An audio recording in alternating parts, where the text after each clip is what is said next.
Hello and welcome to another episode of the Practice Forward podcast. I'm your host, Owen Bush, and today we are joined by Adam Dayem. Hi, Adam. How you doing? I'm doing well. Thank you for having me. Oh, it's great that you could join us. Looking forward to getting into the stuff with you. So Adam Dayem is an architect and educator. His work bridges speculative design and built form. He's a founding principal of Actual/Office and assistant professor at RPI. He's best known for projects like Sleeve House, a formerly rigorous material expressive residence.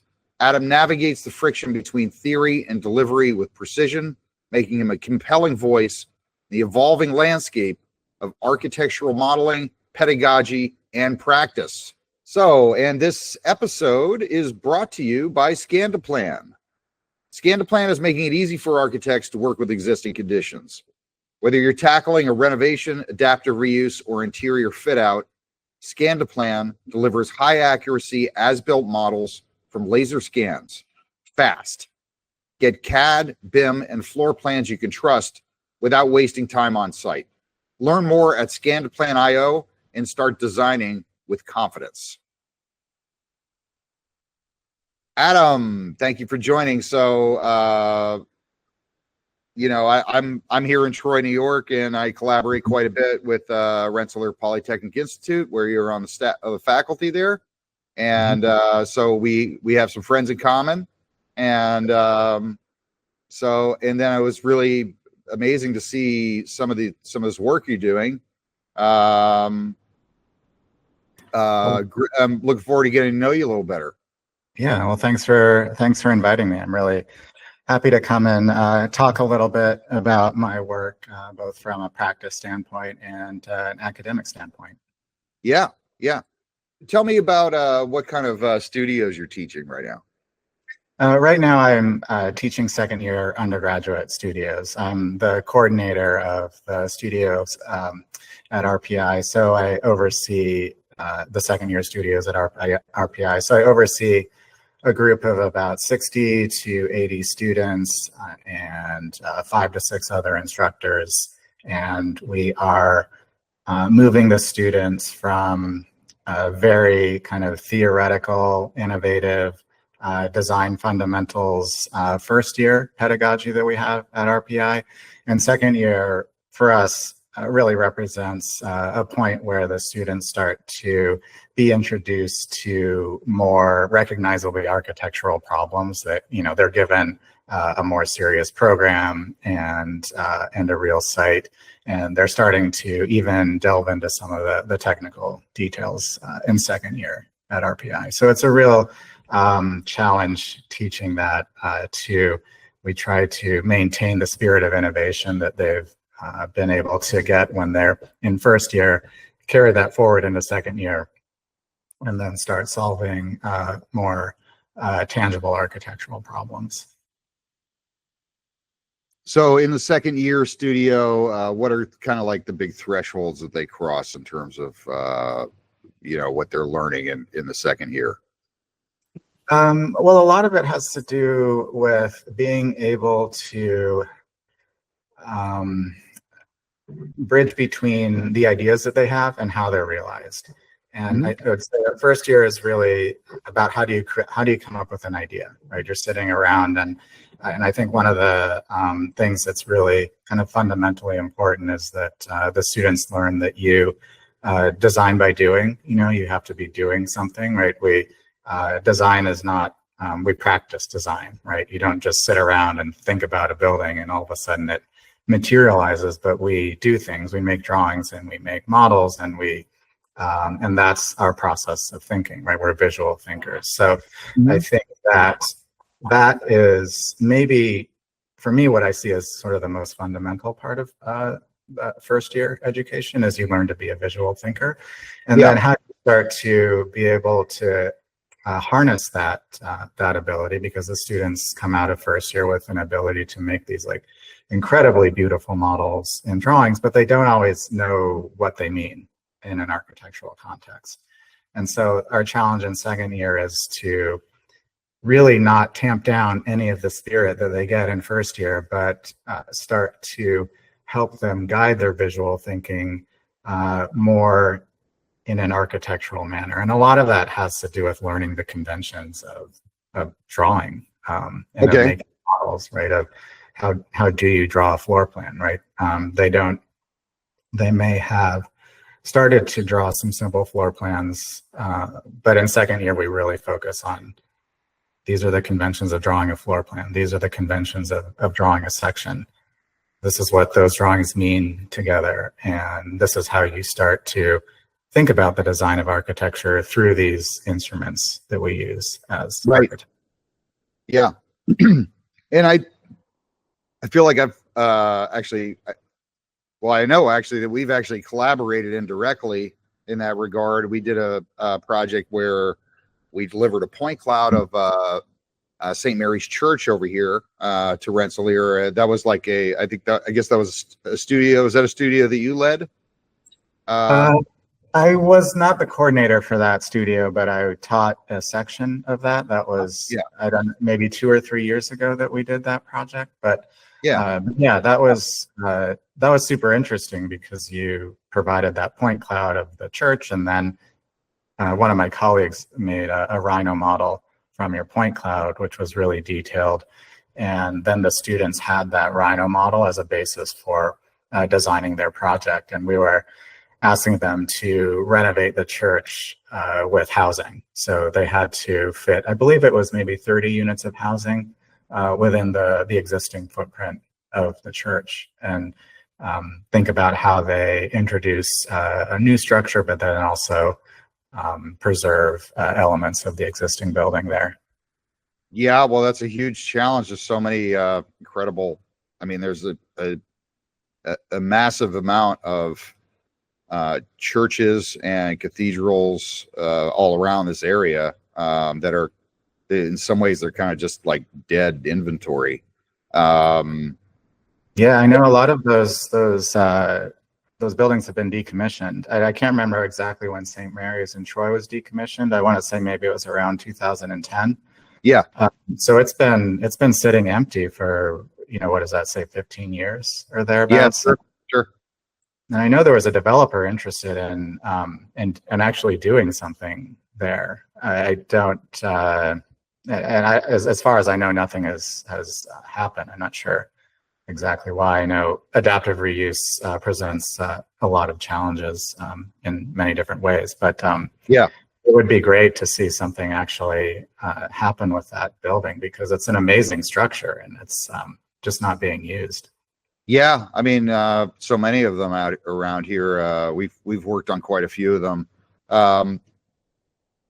So is it common practice to do an adaptive reuse project in the second year studio to talk about an existing building, or are you often designing from scratch? Or well, we definitely no, it's not common. I think as a school, we certainly recognize the importance of adaptive reuse because there are these buildings that are sitting empty, and obviously it uses less resources to reuse a building rather than reconstruct it. So there's certainly a need for adaptive reuse and an interest in adaptive reuse, and we know that that's something that needs to be a part of our curriculum.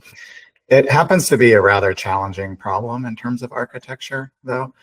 I would say more challenging than just building from scratch. So we did look at doing the adaptive reuse project in second year, but eventually decided that it was creating too many problems for the students. Not problems in a bad way, but the problem was just a little too complex for that level of students. So we've switched for second year's studio, we've switched back to ground up on an empty site project, and adaptive reuse projects have moved further along in the curriculum, usually happening in the vertical studios. And that seems to be a better, just from a pedagogical standpoint and the level of the student that you're dealing with, it seems to be a better place for us to have that in our curriculum.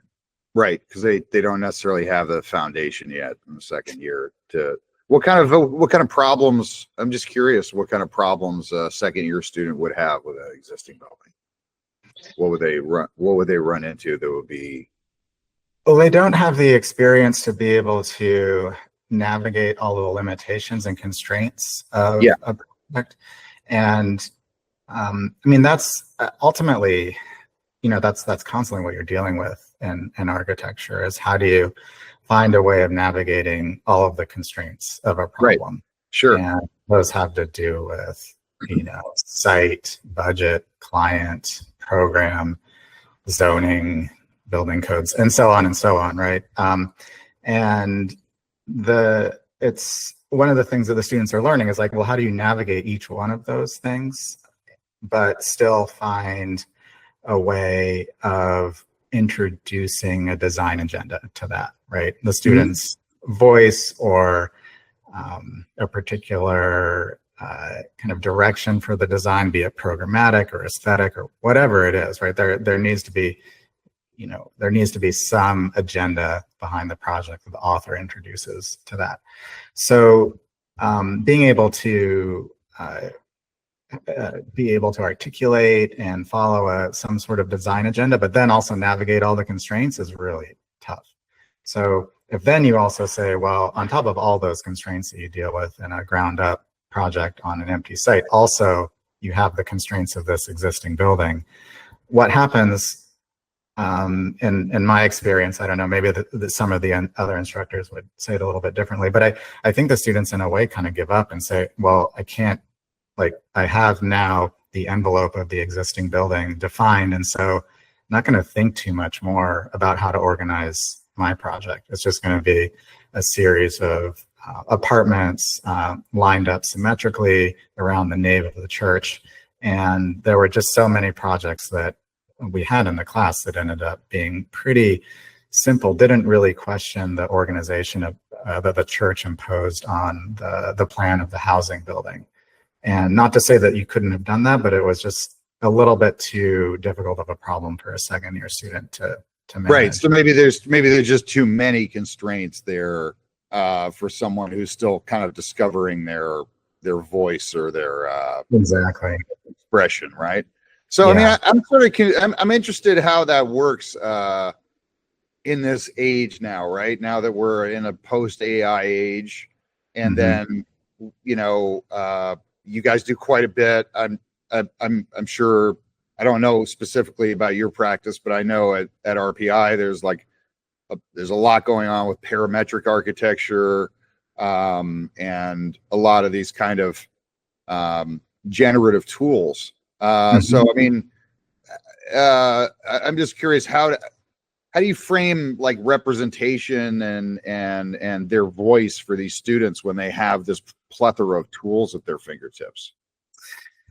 Yeah, that's a really good question, and it's something that I think about quite a bit, and I have to say my thinking is evolving on this continually. But you're right, the students have a suite of tools that's available to them, and these all give a certain bias to anything that you draw or model. I mean, that's always been the case. We inherited just if we think generally, I mean, we've inherited conventions of architectural representation from the Renaissance. At least that's when the systems that we use were systematized and formalized, right? The use of orthographic plans and sections used in conjunction with each other to really describe all aspects of a building before you go out and build it. Prior to the Renaissance, a lot of building practice was more artisanal, right? There's somebody on site, there's a stonemason on site actually cutting the stone and overseeing a particular part of the construction of a building. So, we've inherited these ways of thinking about buildings and representing buildings, and that we definitely experienced a major shift in that with the introduction of the computer. And, that's going back now, let's say 30 years, or thereabouts, when the computer really started to be adopted pervasively within the practice of architecture. So that shifted some things, and definitely introduce a new set of tools. And so these are the computer itself, but also the software packages that the computers run. And so one of the challenges that I felt like I was facing when I was starting to teach was like, okay, well, if you give a student this software package, like how do you get them to do something that isn't just a result of the tools that are in the software package? Sure. Give them Illustrator. I hate to say it, but I do feel like I see that a lot. If I go to an RPI architecture crit, I feel like, maybe half the students are really trying to push themselves and the other half are basically just falling back on the software and what it could do. It can make a lot of really cool looking stuff for sure, Well, as an instructor, you have to be really on top of that. I mean, at least that's what I've found, that you have to make the students aware of the biases of the tool that they're using, or at least, tell them that there are biases inherent in the tool that they're using, and create ways that they can get the tool to do something that isn't like the press of a button, let's say. And this is where coding, I think, becomes important, because then you can make your own tools. And that's the way that I've sort of approached my teaching in recent years, is to say, okay, well, we're going to use Rhino or we're going to use Illustrator, but within the tools that gives us, we're going to try to kind of build a tool or a way of working that isn't, that gets us a little bit out of the default things that whatever that software can do. But, yeah. Well, I mean, I'm coming to this from the completely opposite end, which is just about the purely empirical, practical, evidence and data driven representation of it's, for me, it's interesting because I always hand off the model and then I have no idea what people do with it. It could turn into some kind of crazy parametric building, like the kinds of things you work on, or I just have no idea. But we really, part of the reason I love talking to folks like you, I just really like to understand sort of what's happening on the other side. Yeah, well, I mean, one of the things you're always trying to do as an architect is like understand, what's the relationship between things that are quantitative in your project. So like if you do a point cloud scan of a building, right, that's all just points in space, right? It's just data. But architecture is, it's also about things that are qualitative. What kind of feeling or aesthetic. The qualitative parts of architecture are things that we just experience with no interpretation, right? We get a feeling from a building. And so that's a big part of it too. And so representation has to be able to deal with the quantitative and, deal with the parts of architecture that just are there for survival, right? I mean, architecture is, part for our survival, to protect us from the environment, keep us warm, but it also creates meaning on other levels, right? And that's kind of what I would say is the qualitative or unexplainable part of architecture, or any artistic practice for that matter. Well, what do you think? I mean, let's say I would imagine there's a really different criteria now than there was even, say, 5 years ago, in terms of how these students are evaluated coming out of school. And, because let's say 5 years ago, the portfolio of a graduate from the School of Architecture at RPI would be really like, wow, this is really mind blowing. Like, look at all this incredible futuristic stuff. I've never even seen buildings like this. This is blowing my mind, that kind of thing. Whereas it just seems like now, that stuff is run of the mill. right? It's really run of the mill because everyone's got AI at their fingertips and like Right. a million iterative tools that they can do a million things, and people can make this stuff without even buying software anymore. They can just, Yeah. So, I guess, what do you think, what are you thinking about in terms of like preparing students for the sort of evaluation they're going to face, like going out into the workforce, Well, I don't know. It's like, I think that I guess there are a couple of things. One, if you're thinking about training to a student to go out into the workforce, then or I'm sorry, maybe just starting their own firms or what. I mean, yeah, I would okay. imagine I would imagine that most of the students wind up working somewhere else before they start their own firms. Yeah. Well, yeah, I mean, so all the students want to learn Revit, at our, they're like, and we don't have a specific Revit class in this. I really want all your students to learn Revit too. But and the reason they want to learn it is because that's what is really used in offices, right? They want to learn Revit so that they can get a job, essentially. I want them to learn Revit so I can hire them. Yeah. But that's, I mean, the issue with something like Revit is that we found, and I don't teach the later studio years where Revit would be introduced, but I know that from talking to the other instructors is that in the studio context, Revit just has there are too many pre-programmed like components that really push the students toward just like off-the-shelf stuff, right? And we don't want them to do that. So yeah, there's that question of like, well, what do if we were a vocational school, it would just like, yeah, we teach them Revit, right? And there are, schools that do that because that's a skill you want to get a job. But I think that, we're talking about representational tools in architecture, right? And, architects don't make buildings, right? We all know that. I mean, but it probably deserves to be said, right? I mean, as architects, we don't make buildings, like we make representations of buildings. We make, yes. So that's where we work. That's where our moment of thinking and creativity is when we're representing the building. So I mean, that's why there's always so much discussion of representation in architecture. And right.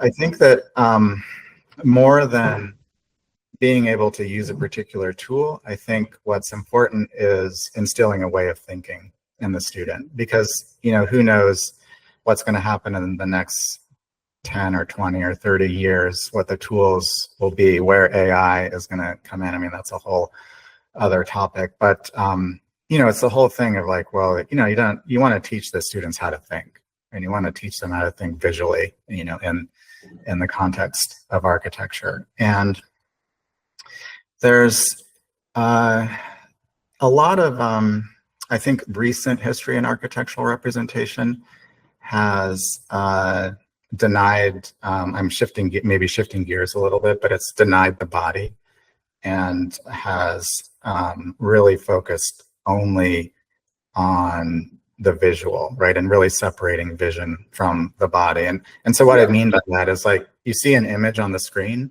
right? There's nothing, like, it's not engaging your body. It's completely separated from the material world. And, a lot of recent neuroscience has really started to discover that there's a incredibly tight relationship between the mind and the body, right? The convention in Western thinking is like the mind and the body are separate.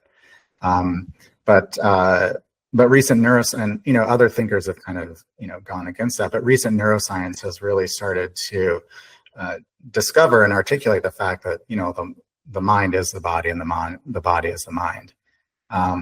And so when we're thinking through things, our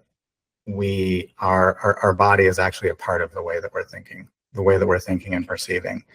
And so in the past couple of years or so, since I've been kind of exposed to some of this research, I've been looking to find actually ways of getting out of the computer Yeah. There was a certain point in my career where I wanted to like, okay, use the computer and like, what's the latest software? And like, this is like, it's new cool software. Let's use that and see what it can do.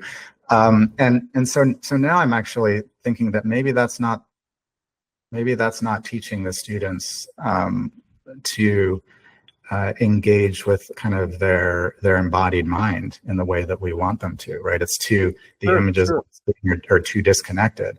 And yeah, we need I just say like I sort of, I'm not really from the world of architecture. I've come in here actually through the world of VR and XR and mixed reality.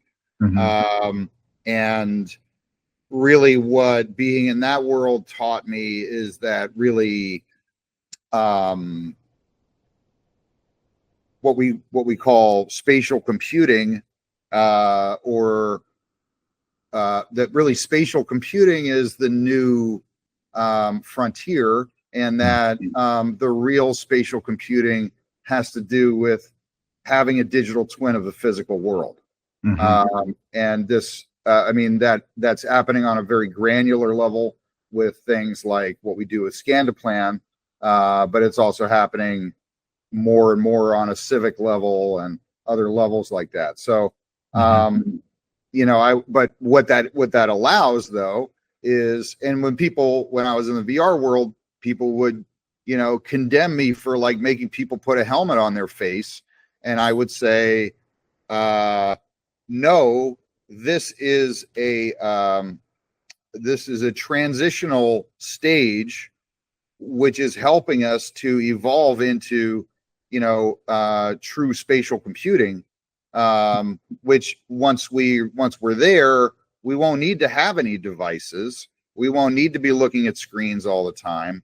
And then, as you're saying, it becomes, when you're in real physical computing, then it's much more, it's actually completely conversant with the human experience, whereas all these screens and stuff are not. So it creates an overemphasis on visual perception. Like almost everyone I talk to on this show talks about the Instagramification of the business, right? Because it's this over reliance on this sort of visual perception that takes over everything, because our lives are so screenal. But actually our real lives are not screenal. It's just we're absorbed in this representational world. So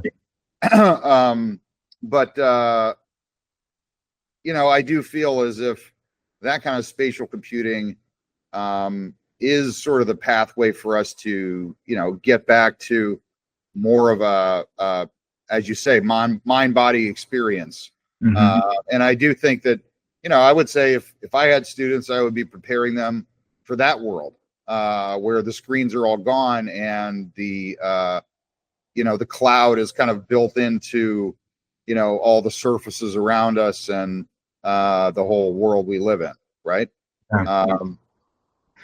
It could be that we're just in this sort of awkward transition from the. I hope so. I hope so. You never know where future technology is going to go, but yeah, I just find this, like you said, this sort of screen-oriented environment to actually not be super productive in the way that we think visually. Yeah, and then I had a conversation over the weekend with my friend Margaret, who they have a company similar to Scan to Plan, but they're doing acoustic scanning. So they're creating, it's sort of in the tradition of Pauline Oliveros, actually, where they are recording 3D environments and able to completely recreate and reproduce the different reverberatory color of all of the different spaces. So, but that's kind of, architectural is sonic as much as it is visual. It's impacting a lot of different senses at once, but somehow it always, I was saying to Margaret, it's like the acoustic of a space is always just an afterthought of how it looks. First we make it look cool, and then we see, oh shit, it sounds terrible, I don't know. Yeah. Yeah, no, it's totally true. I mean, vision has dominated architecture and architectural representation, and again, since we started using drawings in the Renaissance, and that's not, the vision is primarily the way that we process the world and we think in images. So it's, it's normal, it's natural that we would kind of prioritize the visual, but I think that we've sort of, like you're saying, we've cut ourselves off from the acoustic, and we've cut ourselves off from the tactile when we're designing in the computer. And our skin is another sensing organ that really allows us to interface with architecture, right? And that's a whole other world than the visual world. But yeah, I mean, I'm really interested to see in how the use of digital twins evolves, because, and I don't, maybe, I'm sure you know more about this than I do, but right now, when we deal with a digital twin, we're dealing with usually it's something that's been in our world developed to build a building, or you develop a BIM model to build a building. Sure. So you go through all the design process, and then you kind of make this model that is all encompassing in the way that it represents the building. But I think, what you're talking about is a world where we could inhabit those digital twins, right? And start to move around those and experience those in a way that more in a similar way that we experience the physical world, right? Yeah, well, to me, what's exciting is some of this lifestyle tech that's real-time facility management, where it's getting all kinds of real-time sensors. And so it's basically the ultimate downstream thing of what Scan-to-Plan delivers, right? So we deliver the geometry, and then it goes into all these other dimensions of BIM. They include, sustainability and planning and zoning and all these other things. But then eventually, it's sort of, I think with some of our projects, they actually wind up as these facility management digital twins that are living, breathing models that are getting all kinds of real-time data fed into them. Every time somebody flushes the toilet or turns up the thermostat or whatever. And so I do think that not that far forward, I mean, we're going to have so much between LiDAR and AI and a lot of other things. I think we're going to have, the ability to have, most buildings and most environments that we live in sort of having all that kind of real-time data-driven interactions. So I think that enables potentially us to have all the benefits that we have with the internet and the cloud right now, but just without all the screens and devices. So can we talk about Sleeve House? I really am so incredible. I mean, of course. I just have to, I don't want our audience to think that you're not an actual practicing architect that's making these completely mind-blowing buildings here. I mean, this thing, Sleeve House, really functions as an artwork, as a work of sculpture, as well as a residence. I mean, it's so striking, and it does look like a rendering. It's hard to believe it's real. It looks like one of these kind of prize-winning things you would see in a crit that would never be constructed. But it's essentially what it is it's two structures that interpenetrate. So there's sort of the inner sanctum, which is this it's all cladded in this I guess it's called shishugiban. It's a burnt a Japanese burnt wood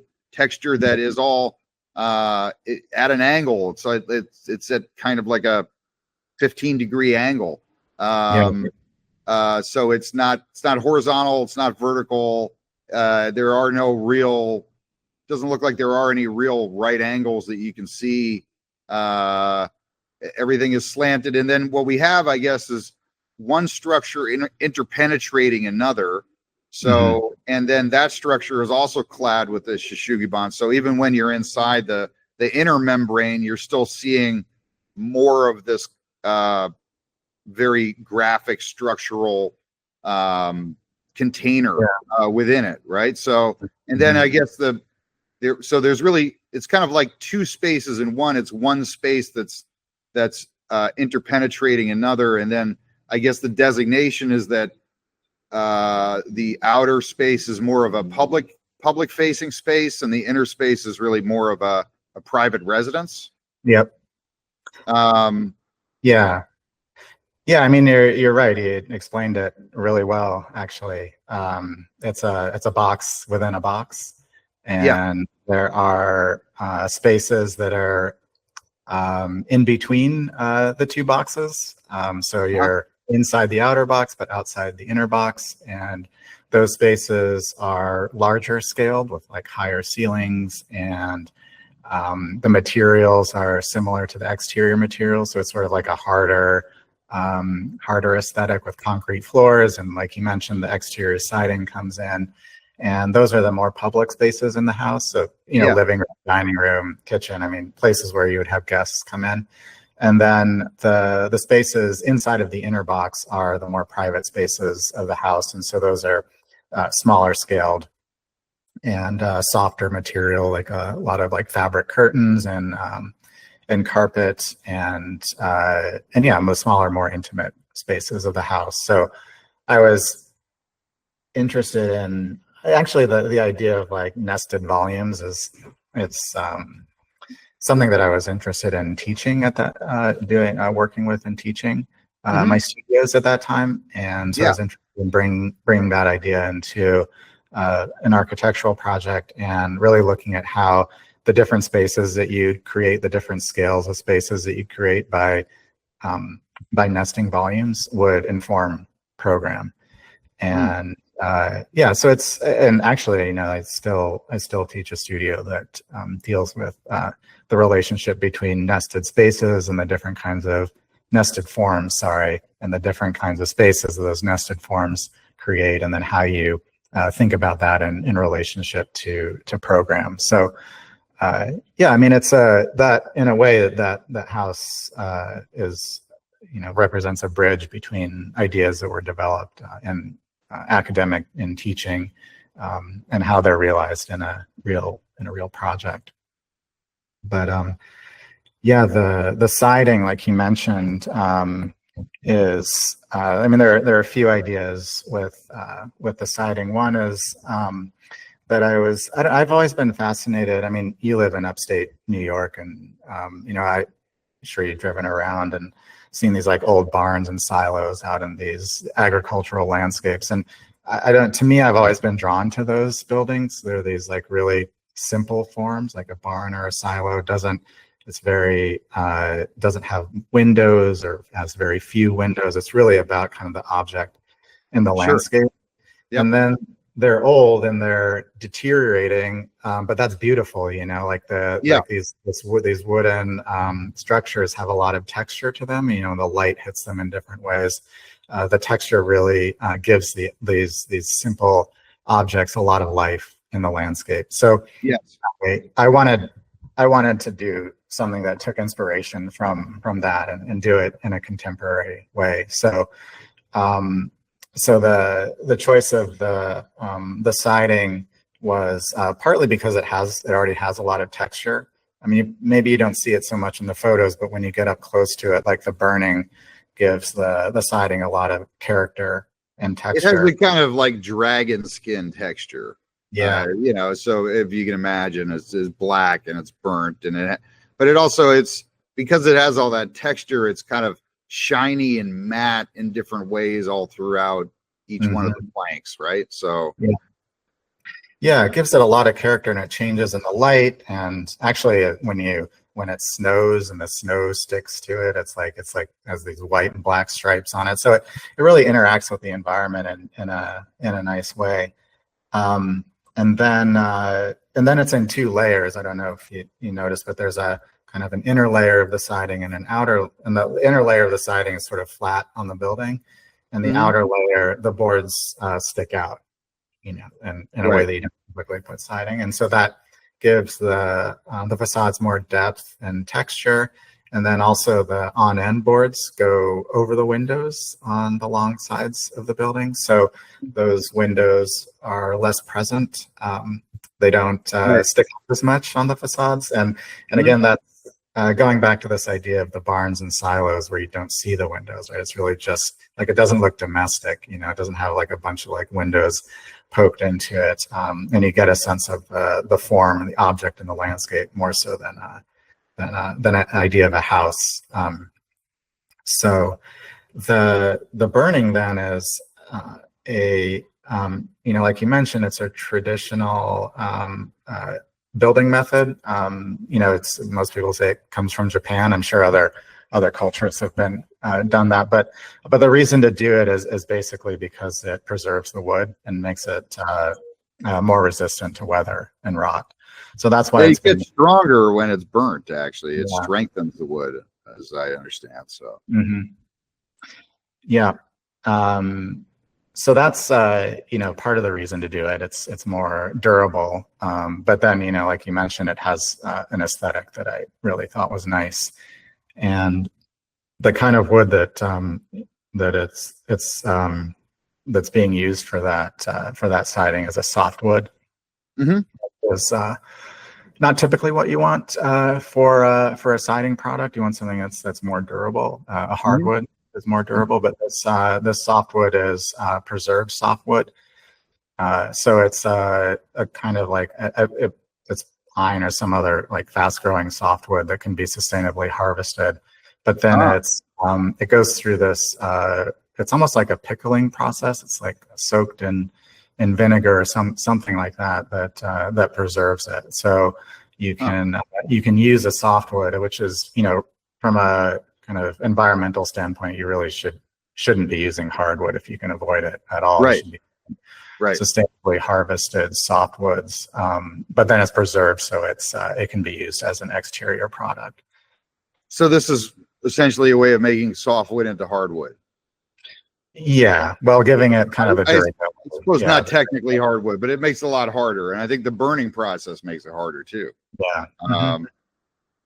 Yeah, so that material, I think the supplier gave it a 20 or 25 year warranty, which is, you know, pretty great for an exterior product. Yeah. Well, it's gorgeous. I mean, I'd love to see. I was thinking about doing my house, my rear facade in this Shishugi myself, but it wouldn't be nearly as striking as this. So you rarely see these kind of, shall we say, theoretical buildings fabricated and inhabited, especially over here. Maybe on the West Coast, you see a little more of that. But where did the theory meet friction? Like, what constraints reshaped your initial concept for this in terms of either budget, fabrication, code, etc.? Well, mostly budget. This house, I actually did it on spec. So I had never done. This was the first building I did as an independent practitioner, and so, you know, as a way of beginning to build a portfolio, I did this house on spec. So there was the idea was always to build it and then sell it. So there was a pretty unique situation, and there wasn't a client. I mean, there was only sort of an imaginary client that I had in mind as somebody who might buy it. And in my mind, it was always, you know, it's the house is like 2 hours away from New York City. So, and there's this whole culture of having an upstate house when you live in New York City. So my assumption was that it would be for a couple who lives in New York City, and it's like a weekend house for them. And, you know, maybe they're art collectors and they need like big wall spaces and sort of pedestal areas to display their art. So from that standpoint, I was able to have a lot of flexibility from a design standpoint. Like, I wasn't having to convince a client to do this thing. So then codes are pretty building codes really vary kind of township by township upstate. And Yeah. a lot of these townships, honestly, they're pretty flexible in terms of what you can build. It's in an agricultural area, so I think really the only constraint that I remember when I was designing it is that it couldn't be more than 30 feet high. Okay. Otherwise, that's it. It could be. Had maybe, there's a certain distance it had to be away from the street. I'm sure there was, 100 feet from the street or whatever. But otherwise, that's pretty much it. So there was a situation where I had a tremendous amount of flexibility. And in that case, it just becomes mostly about budget, and how much you could afford to finance on the project. So, ultimately, it's quite a tight house. And I, looking back, I wish it was it could have, I never wanted it to be, gigantic, but it could have stood with being, a little bigger. I think some of the rooms are not quite as big as would be nice. And that was just, it was just a budget thing. I only could finance. It's sort of hard to get your head around it when you look at the photos, because there's such a wide range. You've got a space down below that's pretty epic in scale, it seems. It's almost like you're inside of a museum or something.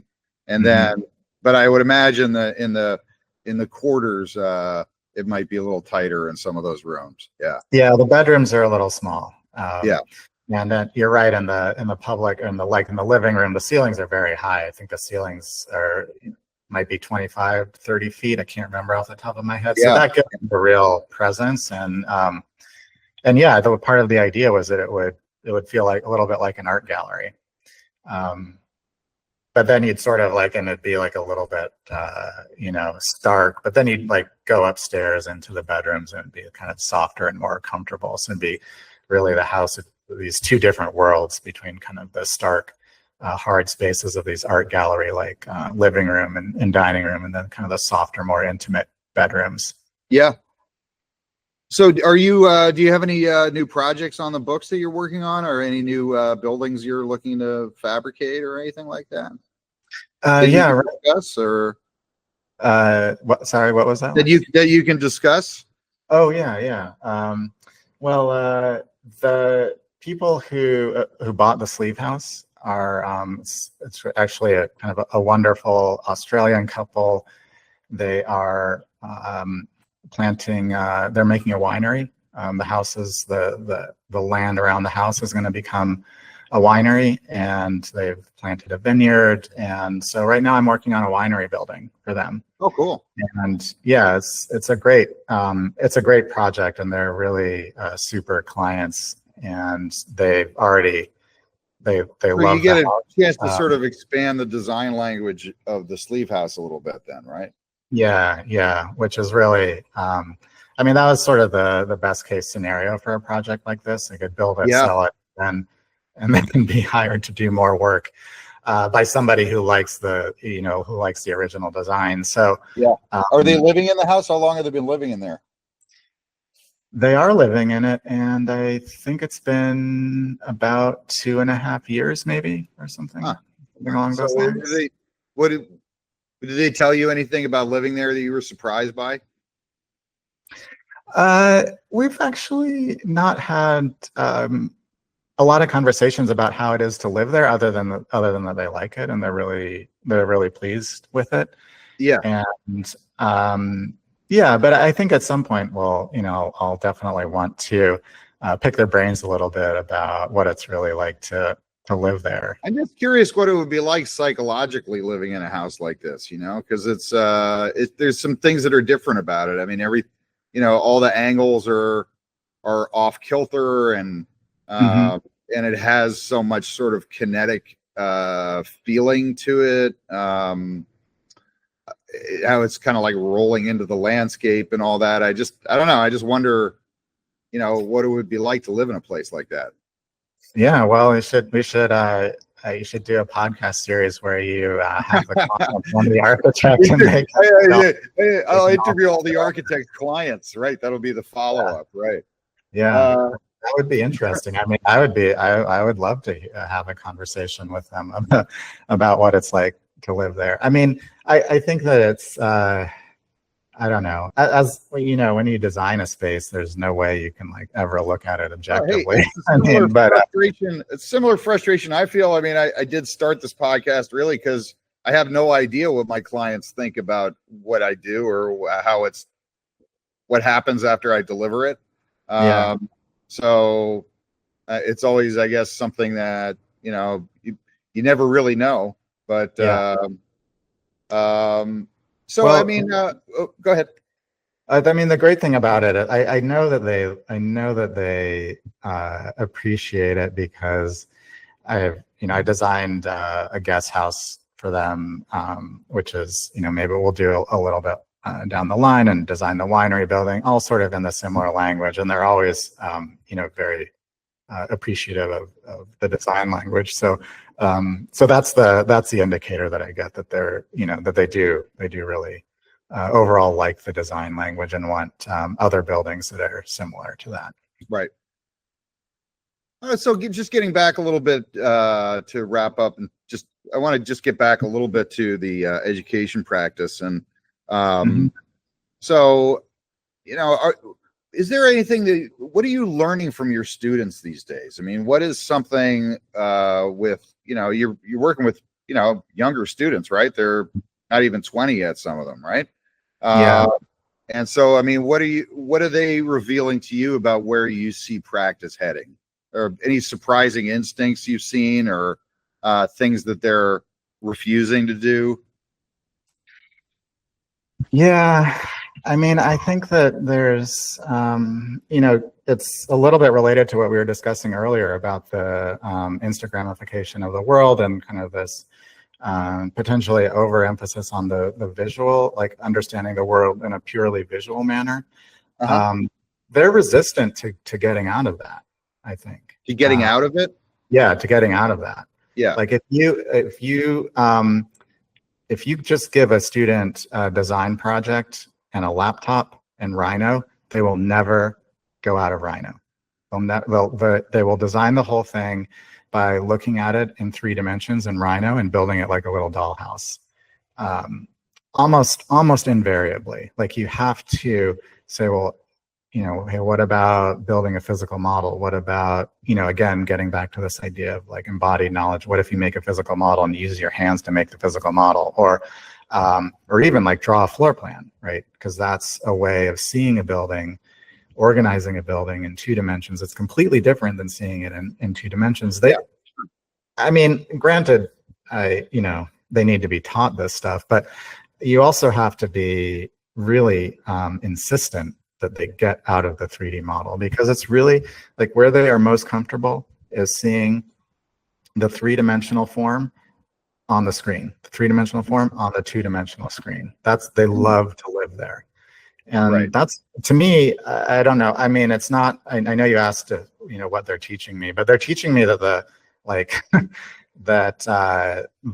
visual culture that are exposed to is not, like, I don't want to reinforce that in my teaching. Like that's I would say that's sort of the biggest thing I've learned over the past couple of years, and I've just been a lot more conscious of that, and trying to force. Maybe you should teach a class where maybe you should teach a class where like visual representation is forbidden.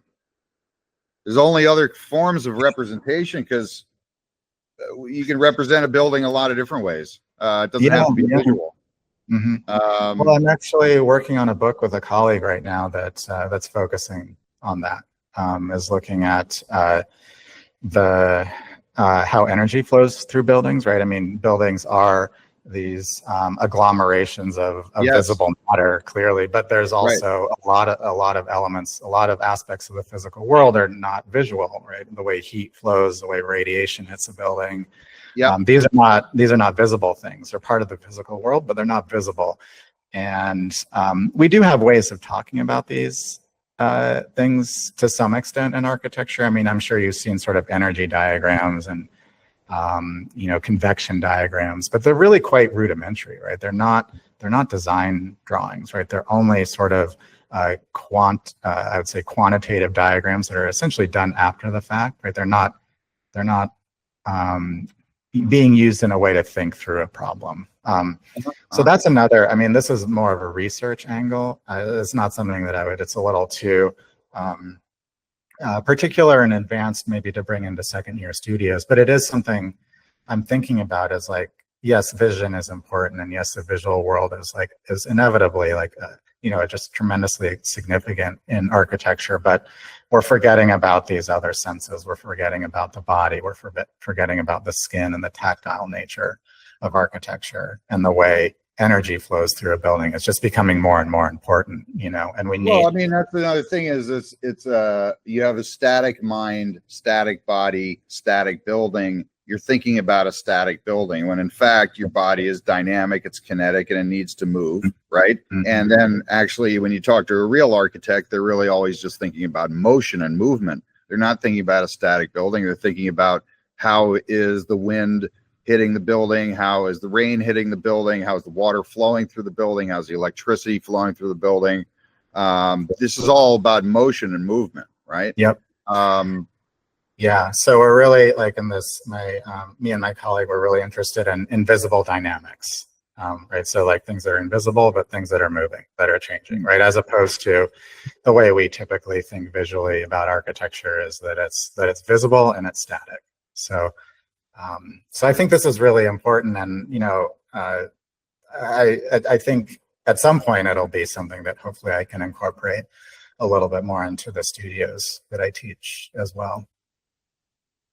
So how do you model, I guess, patience, long form thinking, deeper thinking with some of your students and even your clients, mm-hmm.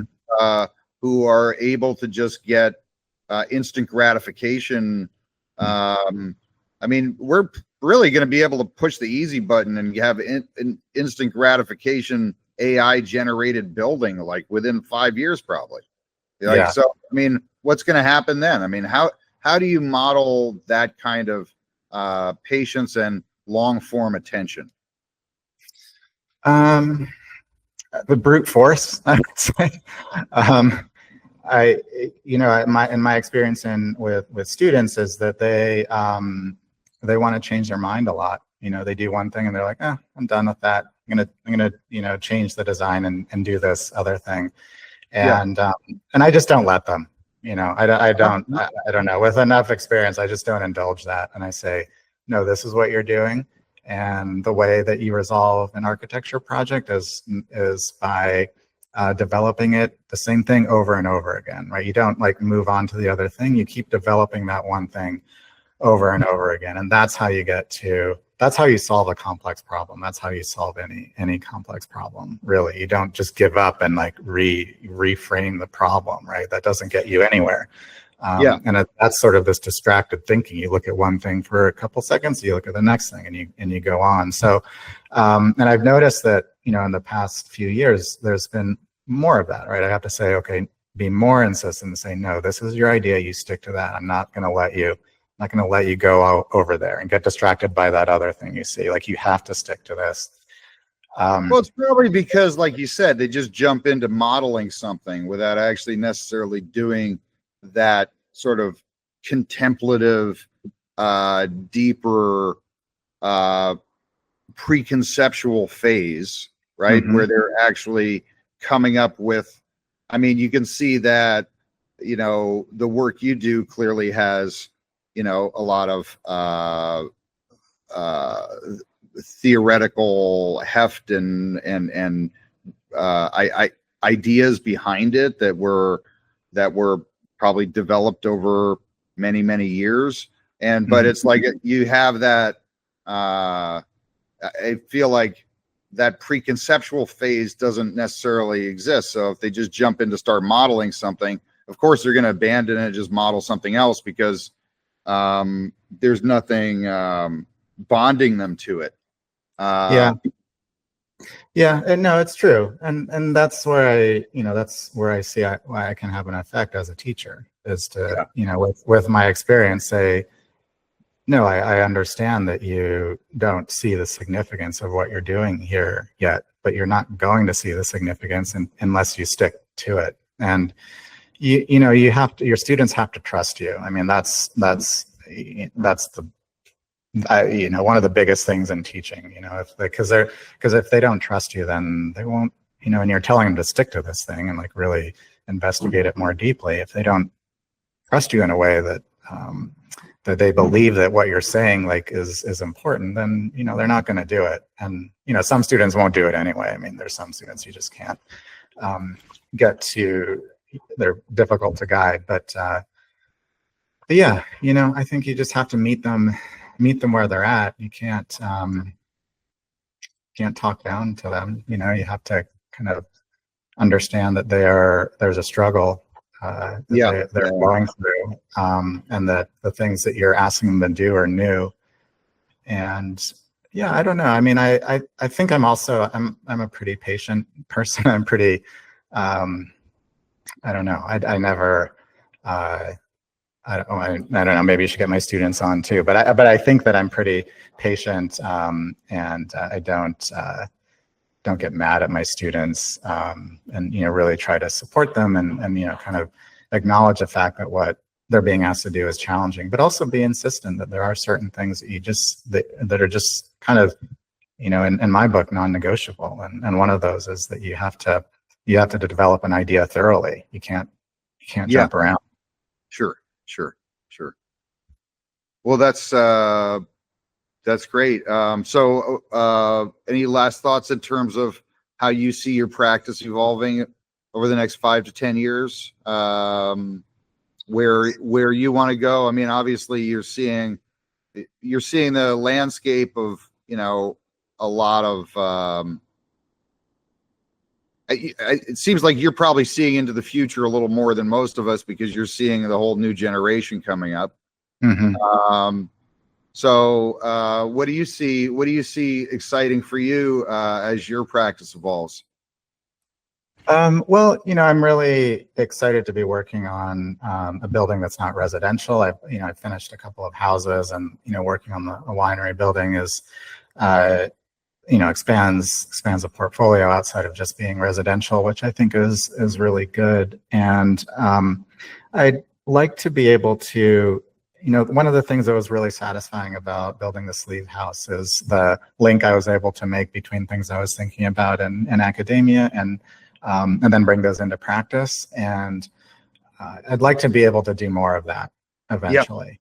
Yep. And I was mentioning earlier this research I'm doing into kind of the invisible dynamics, and how we start to draw invisible dynamics in architecture. And I would love at some point to be able to take that research and bring it forward into actual buildings. That's one of these long-term goals, like five. I would love to talk to you more about that. I mean, it is kind of a goal of mine too, is to be able to, like we were talking about earlier, have these sort of digital twins that can visualize and simulate a lot of these things that well, let's continue the conversation. I think there are definitely opportunities to collaborate within academia, but since you're in Troy, and we can think about how to make that happen. Yeah, well, I mean, I have been having an ongoing dialogue with your colleague Dennis Sheldon at Case. Mm-hmm. We collaborated last semester on some things, and definitely, we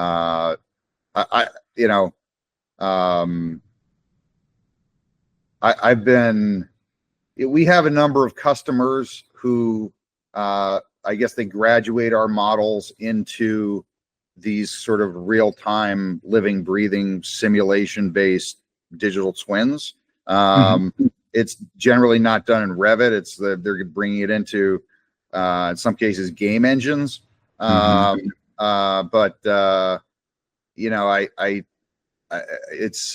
think that's really, it would be great to be able to, getting back to visual representation, right? It would be great to be able to visualize these completely non-visual things for all these visual thinkers, so they can stop thinking so visually. Or also to bring the non-visual into the visual so that we can think about them. Because Sure. Yeah. Well, yeah, anyway, so much yeah. more to talk about. Hope to catch up with you soon, Adam, and let's get a coffee. I'm here in Troy. Drop by our studio too. Definitely. All right. Yeah, thank you so much for having me.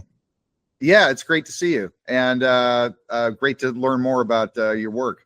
So everyone, this is Adam Dayem. Once again, he's a professor at the Rensselaer School of Architecture. He's also a practicing architect, and his website is aslasho.com.